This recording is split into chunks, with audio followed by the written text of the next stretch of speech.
Pessoal, tudo bem? Vamos continuar o conteúdo referente à lagoa aerada facultativa e mistura.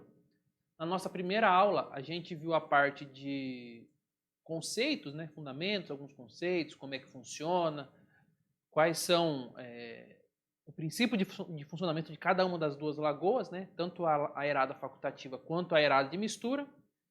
E hoje a gente vai ver os parâmetros de projeto de cada uma delas, juntamente com uma parte de dimensionamento. Então vamos ver os parâmetros e como é que faz, mais ou menos parecido com o que a gente fez também para sistema australiano nas aulas passadas, tá bom? Das duas lagoas, a primeira que a gente vai ver é a lagoa aerada facultativa. Então já vimos que a lagoa aerada facultativa não depende mais da incidência solar, pelos fatores de eu já insiro o aerador lá nela, né? Então ela não precisa mais do sol para ter fotossíntese, diferente das lagoas facultativas. E ela é facultativa porque nela ocorre tanto processos aeróbios quanto os anaeróbios no fundo, tornando então os processos facultativos. Então, exatamente essa definição de facultativa. Quando tem essas, normalmente crescem micro-organismos que conseguem fazer as duas coisas. Eles ora trabalham com oxigênio, ora trabalham de forma sem oxigênio por digestão anaeróbica. Já vimos então como é que funciona toda essa parte de dimensionamento, de parâmetros de projeto. E vamos então para o dimensionamento. Primeiro parâmetro de projeto muito importante que a gente já trabalhou bastante no nosso curso é o tempo de tensão hidráulica. Então, o tempo de tensão hidráulica, que é aquele famoso TDH, né? O TDH, que é volume dividido por vazão.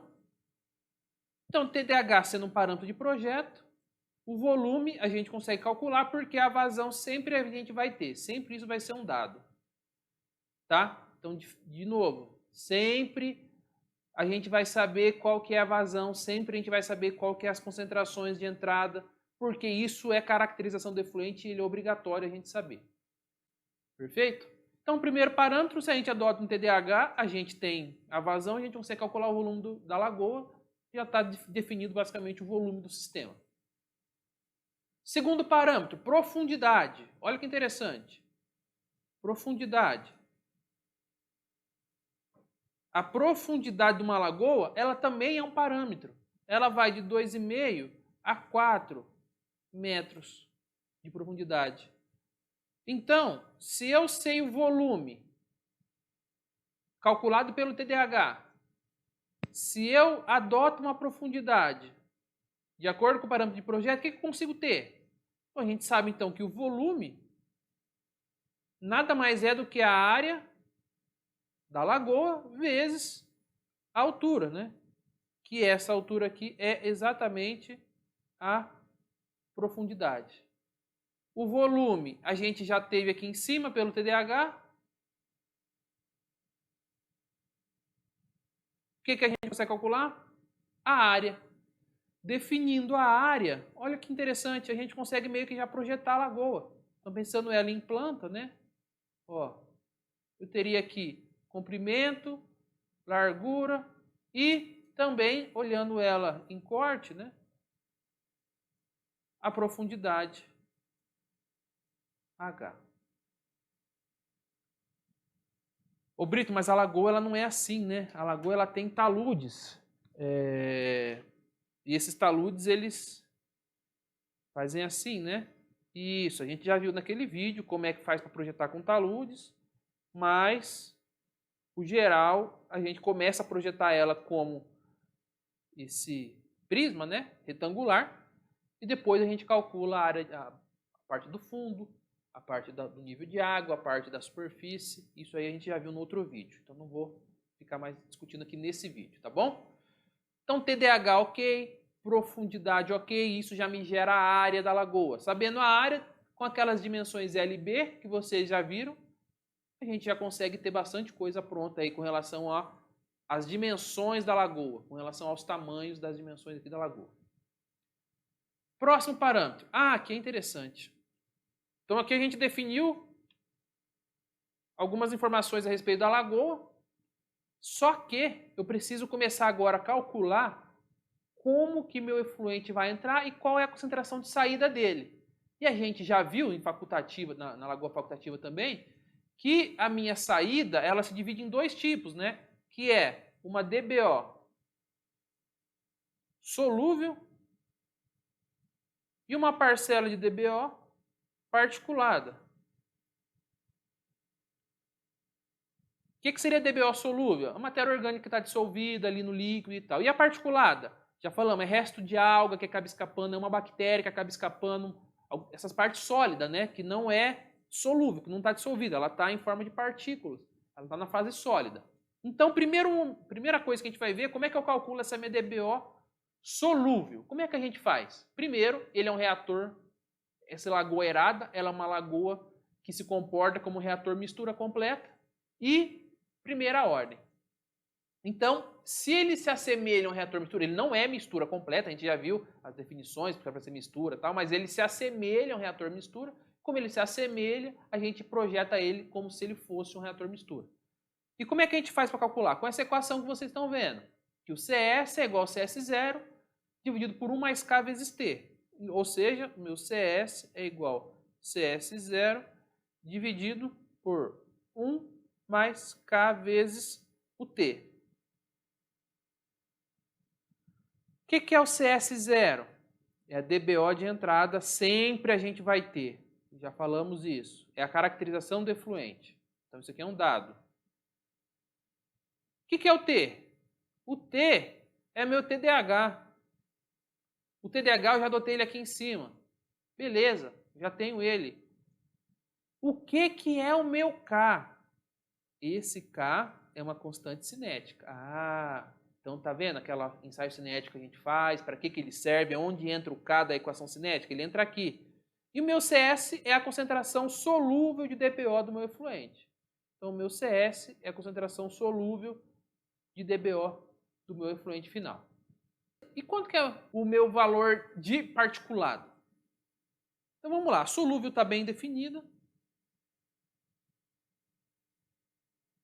E como é que eu defino então a minha DBO particulada?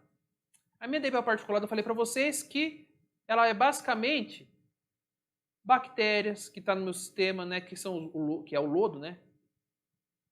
Algumas algas que ainda acabam crescendo no sistema e assim por diante. Vê se vocês conseguem concordar comigo o seguinte. Imagina se eu tenho muitos aeradores na minha lagoa. Muitos. Ela é toda ocupada por aerador. Se ela é toda ocupada por aerador, vocês acham que a tendência de sair mais particulado desse material no meu efluente vai ser maior ou menor? Então, tenho mais aerador, tenho mais agitação na minha lagoa, consequentemente, eu vou acabar arrastando mais material para a minha lagoa, vai acabar arrastando mais sólidos para o efluente final da minha lagoa. E se eu tenho menos aeradores, eu vou ter menos agitação ali no meu sistema, consequentemente eu vou ter menos sólidos saindo do meu efluente. Ô Brito, mas como é que eu sei se vai ser mais ou menos? Então, quando a gente fala em número de aerador, basta a gente associar isso à potência. Ou seja, qual é a potência que eu estou aplicando para aquele volume meu de reator? Concorda que quanto mais potência eu aplicar para aquele volume, mais eu vou ter de agitação. Tenho mais coisas agitando, vai ser mais potente minha agitação, mais sólido vai ser no efluente. E quando menos potência eu tenho inserido naquele mesmo volume para agitação, menos vai sair de sólidos no meu efluente. E qual é o parâmetro que me gera esse valor de potência? Então, é o que a gente chama, nesses slides que vocês estão vendo, é a densidade de potência. O que a densidade de potência é? Ela nada mais é do que a potência que eu aplico dividido pelo volume do meu reator, pelo volume da minha lagoa. Só isso. Só isso. E o que acontece? Calculando a densidade de potência, eu consigo ver aqui os parâmetros de projeto, ó, nessa tabelinha, tá vendo? Que fala o seguinte: Brito, a densidade de potência deu na faixa de 0,75, deu na faixa de 1,25, deu na faixa de 2,75. Quanto que eu tenho de sólidos suspensos no meu efluente? Vai sair 50, 775, 300. E aí você consegue ter essa relação de quanto você está colocando de potência para quanto que vai sair de sólido suspenso no teu efluente. Ou seja, essa densidade de potência ela vai meio que informar para você quanto de sólidos vai sair no teu efluente final. É isso que ela informa para a gente. Tá bom, Brito, tudo bem, calculei a potência. Na verdade, como é que eu calculo a potência? Bom, potência vocês vão aprender a calcular daqui a pouquinho, nessa aula. O volume eu já aprendi, mas como é que eu faço então para saber se eu sei quanto sólido está saindo, como é que eu transformo esse sólido em DBO? Bom, simples também. Volto.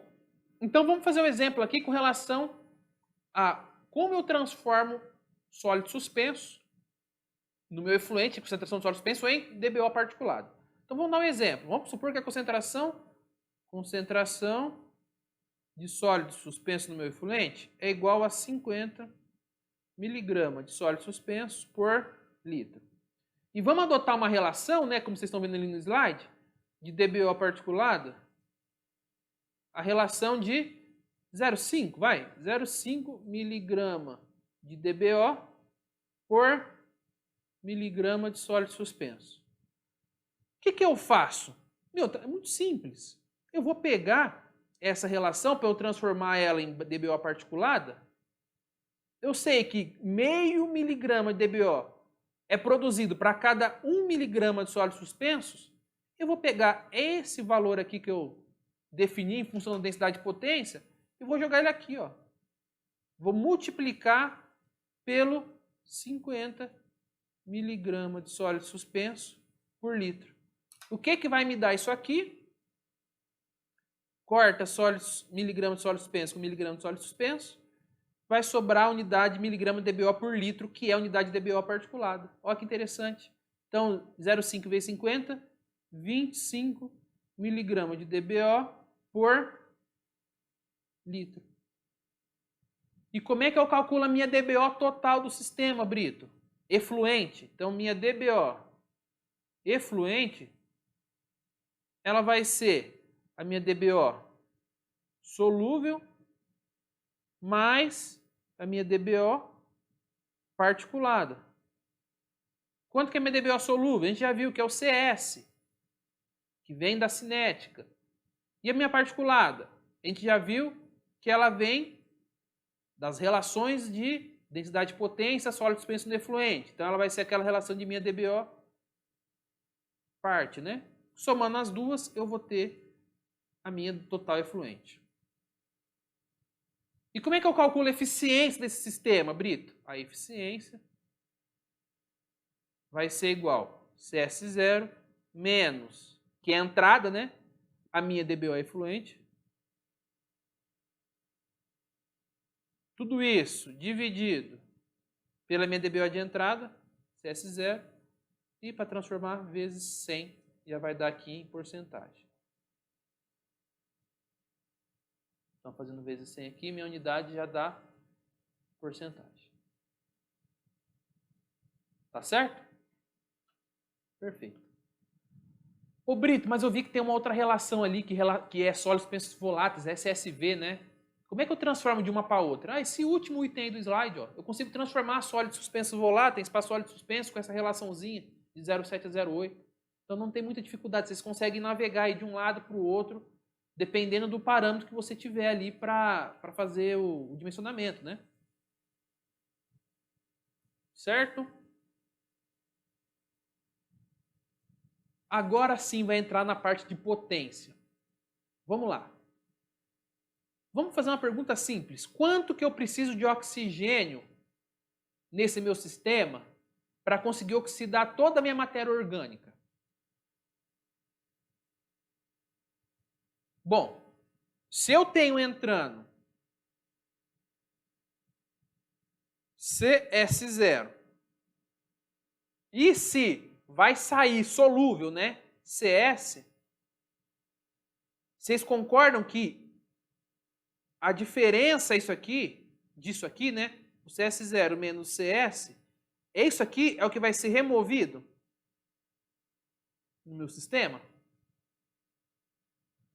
Quando eu digo que isso aqui vai ser removido, quer me dizer o seguinte: eu vou ter que ter essa demanda de oxigênio para conseguir sair de um valor inicial e chegar nesse valor final, porque DBO nada mais é do que demanda bioquímica de oxigênio. Ou seja, para sair desse valor e chegar nesse, quanto de oxigênio eu vou demandar? Vou ter de demanda.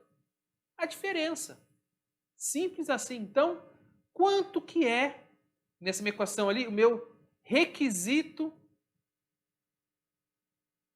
de oxigênio? O meu requisito de oxigênio nada mais vai ser do que o que vai ser removido no meu sistema.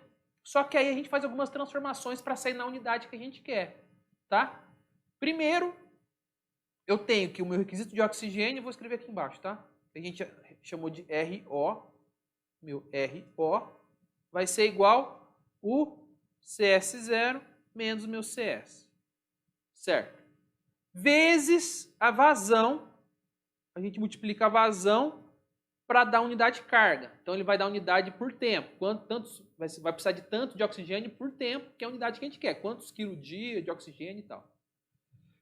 E a gente multiplica também por um coeficiente, que é meio que quase que um fator de segurança. Esse coeficiente é o coeficiente A, que ele varia de 0,8 a 1,2. Normalmente a gente adota ele maior do que 1, para justamente ter um fator de segurança aqui no nosso sisteminha.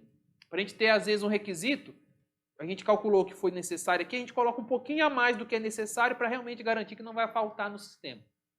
Certo? Tudo isso a gente divide por 1000 para sair na unidade quilograma. Então vamos lá. O a unidade dele é quilo de O2 por quilo de DBO. A vazão, metro cúbico dia. A DBO, tanto é CS0 como CS em grama metro cúbico. E esse 1000 é para converter os valores aqui em quilo de oxigênio por dia. Então a unidade final disso aqui tudo vai ser quilograma de oxigênio por dia. Muito simples, né, pessoal? Olha aqui. O A tabelado.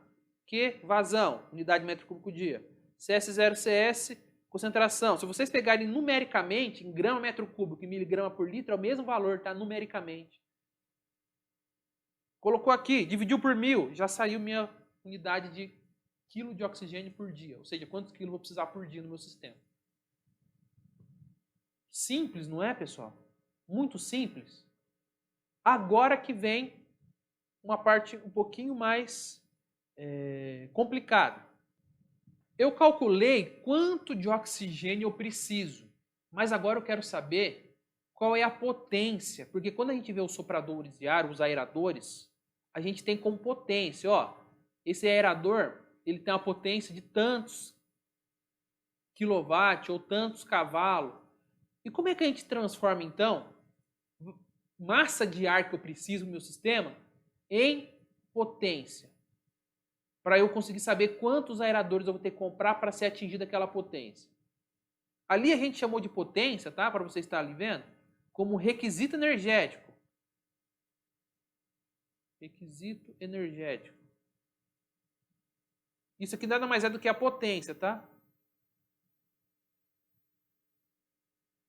Nada mais é do que a potência. Como é que a gente faz?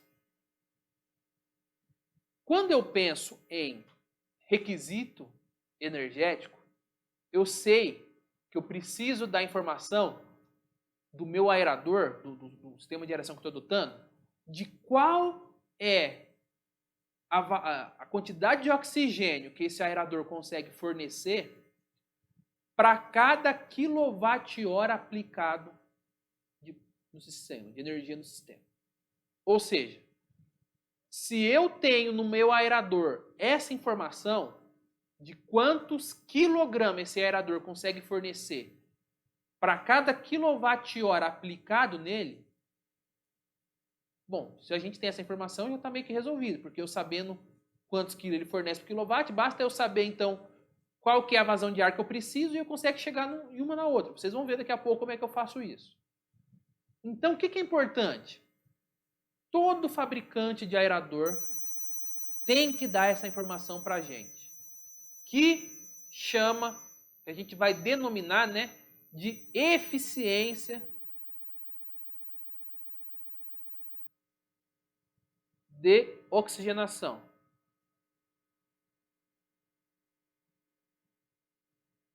O que é essa eficiência de oxigenação?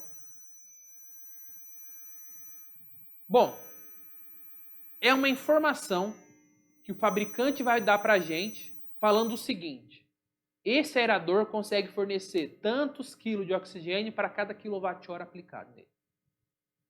O Brito, mas o fabricante sabe informar isso para a gente? Sabe. O fabricante ele pega, por exemplo, um tanque.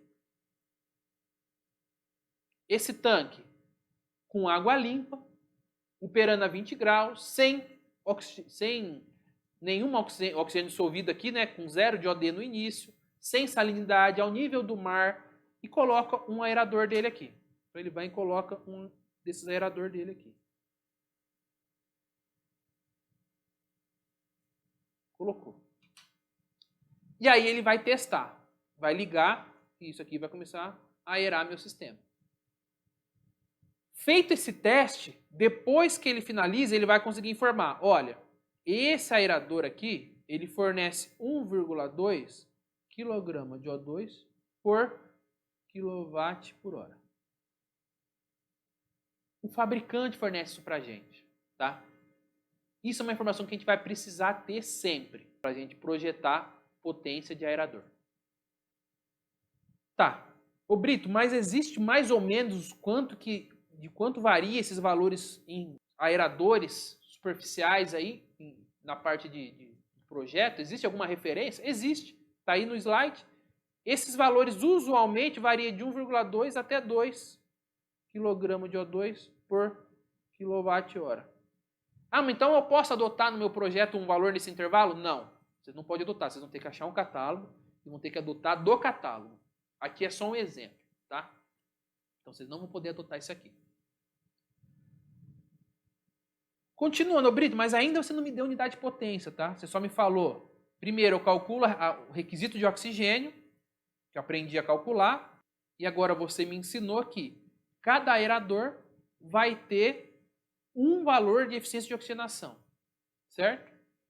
Mas vamos supor que eu vou ter... Isso aqui, Brito, ele fez o teste com água limpa. Eu estou trabalhando com esgoto, Brito, é água suja. Você acha que vai ser o mesmo valor de transferência? Outra coisa, ele trabalhou ao nível do mar, aqui eu estou em Poços de Caldas, 1.000 e poucos metros de altitude, 1.200, 1.300. Você acha que vai ser a mesma transferência? Aqui tem salinidade, está em temperatura menor. Eu posso adotar esse valor? Ou será que eu vou estar errando muito?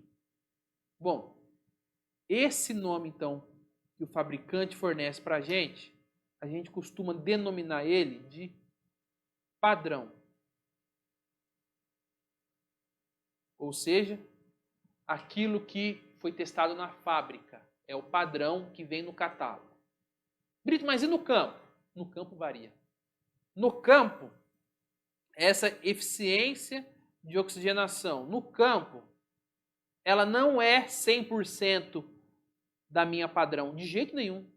Tanto que ela varia de 55% a 65% da minha eficiência de oxigenação padrão. Como é que eu faço então para calcular, Brito, no campo? É simples, basta eu pegar o do catálogo, né? E multiplicar de 0,55 a 0,65. Então, se eu quero calcular a minha eficiência de oxigenação no campo, vamos supor que eu adotei 1,2, né? Eu vou pegar, sei lá, 0,6 entre o meio dos dois e multiplicar por 1,2 kg de O2 por kWh. E aí vocês vão conseguir ter a eficiência no campo. Essa continha dá quanto? Então a conta dá 0,72 kg de oxigênio por kWh. Perfeito?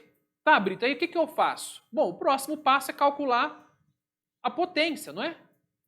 Essa potência, ela é com essa formulinha que é requisito de oxigênio dividido pela eficiência de oxigenação do campo.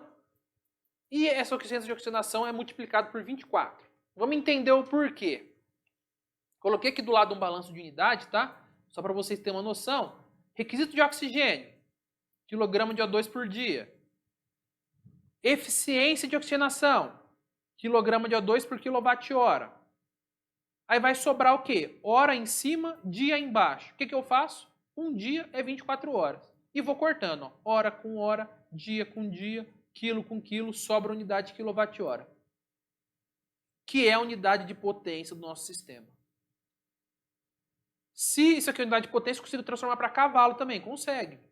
Eu sei que 1 cavalo é igual a 0,7355 kWh. Tudo bem? Algumas informações aqui, tá, pessoal? A gente usa normalmente aerador superficial de alta rotação para fazer projeto de aeração, sistemas de aeração em lagoas, tá? São aeradores que ficam na superfície, apoiado com boia. Normalmente eles são distribuídos com uma distribuição homogênea na lagoa. Normalmente as lagoas retangulares têm mais aeradores na entrada do que na saída. Por quê? Porque na saída é ruim ter muito aerador, porque acaba fazendo com que parte do lodo, né, vá para o efluente final. Isso para a gente é ruim. Então acaba concentrando mais na entrada, deixando no final uma zona sem aerador. E sempre consultar os catálogos do fabricante. Por exemplo, eu tenho um modelo aqui de um catálogo fictício que fala a potência, aqui, as profundidades recomendadas, tá vendo? De repente, se for adotar um aerador com uma potência muito grande, tem que ser uma lagoa mais profunda. Aí vai sair fora do parâmetro projeto da nossa lagoa. Zonas de oxigenação e zonas de mistura. Então você vê que um aerador ela tem uma zona de mistura pequena e uma zona de oxigenação maior. Tem que abranger essa zona de oxigenação toda a lagoa para conseguir garantir uma boa mistura, né? Boa mistura não, uma boa aeração. Aqui é o exemplo, então, pessoal, só para vocês terem uma noção, de uma lagoa. Vamos supor que eu calculei lá a potência de aeração deu 60 kW. Eu comprei 6 aeradores de 10 kW. 6 de 10 dá 60. Como é que eu distribuo ele na minha lagoa? Distribuo assim, ó.